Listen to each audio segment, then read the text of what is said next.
আসসালামু আলাইকুম সবাইকে। আশা করি সকলে অনেক বেশি ভালো আছেন। আজকে আমার চ্যানেলে যে ভিডিওটি দেখবেন সেটি খুব আ স্পেশাল ভিডিও না হলেও স্পেশাল, কারণ মানুষের ভাতের সাথে একটি খাবার না খেলেই নয়, সেটা হচ্ছে আলু ভর্তা। যেটা কম বেশি সকলেরই অনেক বেশি পছন্দের। আসলে আজকের যে রেসিপিটা সেটা আমি করছি না, সেটা করছে আমার আপু, আমার বড় আপু।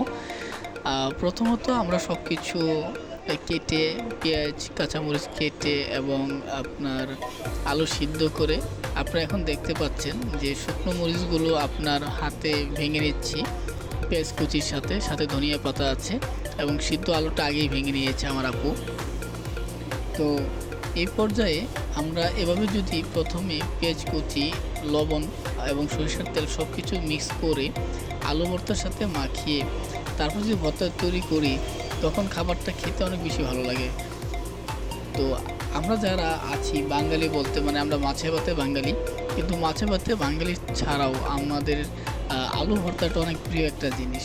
আর আমরা আলু ভর্তা খেতে অনেক পছন্দ করি আমাদের পরিবারে। তো আপু খুব সুন্দর করে সে ভর্তাটা তৈরি করছে। তো চলুন সামনে দেখা যায়।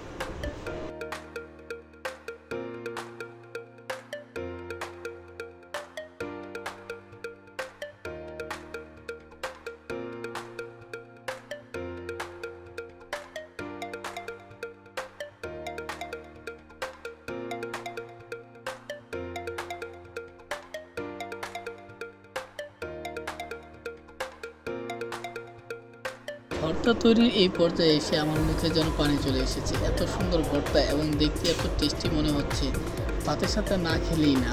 তো আশা করি আপনাদের বাসায়